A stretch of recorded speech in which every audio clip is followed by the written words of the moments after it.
चला मित्रांनो, आज आपण बघूया माझी उन्हाळ्याची सुट्टी. माझी उन्हाळ्याची सुट्टी यंदा खूपच खास ठरली. परीक्षा संपल्यानंतर आमच्या शाळेत शेवटचा दिवस, फेअरवेल आणि खुशाली कार्यक्रमांनी सजला होता. त्यानंतर मी घरी आलो आणि लगेच सुट्टीच्या कार्यक्रमाची आखणी सुरू केली. आई-वडिलांनी आधीच एक सहलीचे ठिकाण ठरवले होते, कोकण. माझे आजोळ देवगडला असून तिथे जायचे ठरले. कोकणातील सहल, निसर्गरम्य अनुभव. कोकणात गेल्यावरच खरी उन्हाळ्याची मजा सुरू झाली. आंब्याची मोहक गंध, फणसांची चव, नारळ पोफळीच्या बागा, समुद्र किनाऱ्यावरील संध्याकाळ. हे सगळं अनुभवणं म्हणजे जणू स्वर्गसुख होतं. आम्ही सकाळी समुद्रकिनारी फेरफटका मारायचो.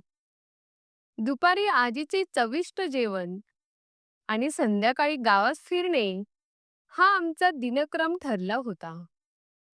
एके दिवशी आम्ही मालवणला सिंधुदुर्ग किल्ला पाहायला गेलो. बोटीने समुद्रात जाऊन ऐतिहासिक किल्ला पाहणं ही रोमांचक गोष्ट होती.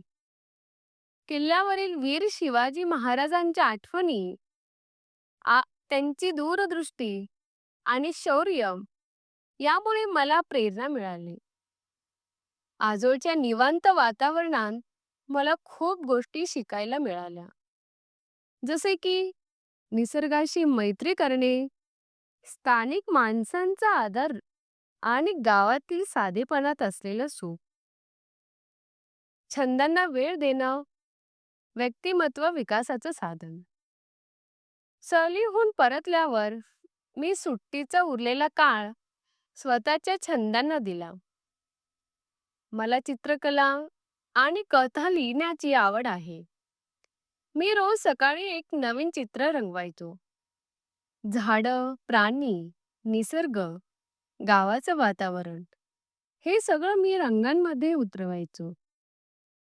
यामुळे मला रंगसंगती, निरीक्षण शक्ती आणि कल्पकता वाढवण्यास मदत झाली. शिवाय मी काही छोटी छोटी गोष्टी लिहिल्या. बालकथा, गोष्टीतील बोध आणि अनुभव. काही गोष्टी मी आई-वडिलांना वाचून दाखवल्या. तेव्हा त्यांना खूप अभिमान वाटला. हे सर्व करताना मला लक्षात आलं की सुट्टी म्हणजे केवळ आराम करण्याची वेळ नसून स्वतःला शोधण्याची आणि घडवण्याची संधी सुद्धा आहे. नवीन कौशल्ये शिकणे, सुट्टीचा सर्जनशील उपयोग. या वर्षी मी ठरवलं होतं की सुट्टीत काहीतरी नवीन शिकायचं. म्हणून मी ऑनलाईन पद्धतीने ॲनिमेशन शिकायला सुरुवात केली. सुरुवातीला थोडं अवघड वाटलं, पण नंतर मला त्यात खूप रस वाटू लागला. रोज थोडा वेळ अभ्यास करून मी एक छोटासा ॲनिमेटेड व्हिडिओ तयार केला. हे शिकताना माझी एकाग्रता, तांत्रिक ज्ञान आणि सर्जनशीलता वाढली. कौटुंबिक वेळ, नात्यांची गोडी. सुट्टीमध्ये आम्ही संध्याकाळी एकत्र जेवण करायचो, गप्पा मारायचो आणि कधी-कधी रामरक्षा, आरत्या म्हणायचो. आजोबांनी आम्हाला त्यांच्या लहानपणीच्या गमतीशीर कथा सांगितल्या.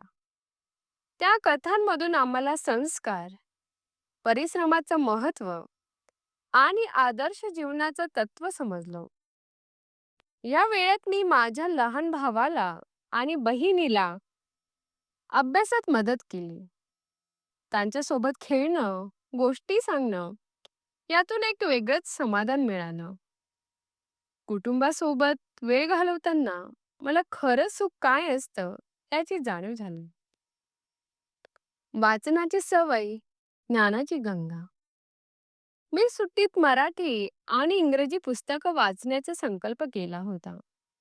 मी पु. ल. देशपांडे, अपूर्वाई, तसेच श्यामची आई, तेंडुलकर यांचे आत्मचरित्र वाचले.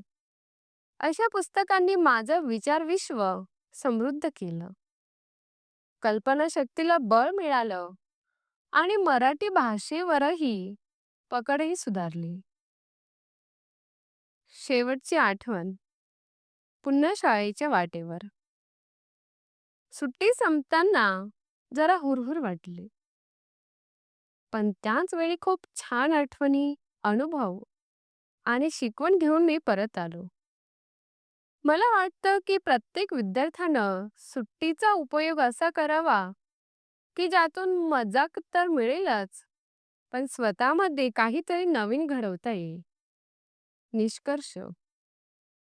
उन्हाळ्याची सुट्टी म्हणजे केवळ विश्रांती नव्हे, ती एक संधी असते.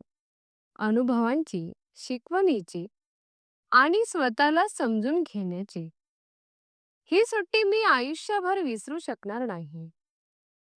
पुढच्या वर्षी सुद्धा अशीच एक सुट्टी आनंदात आणि उपयुक्तेत घालवण्याची मी आतापासूनच वाट पाहतोय.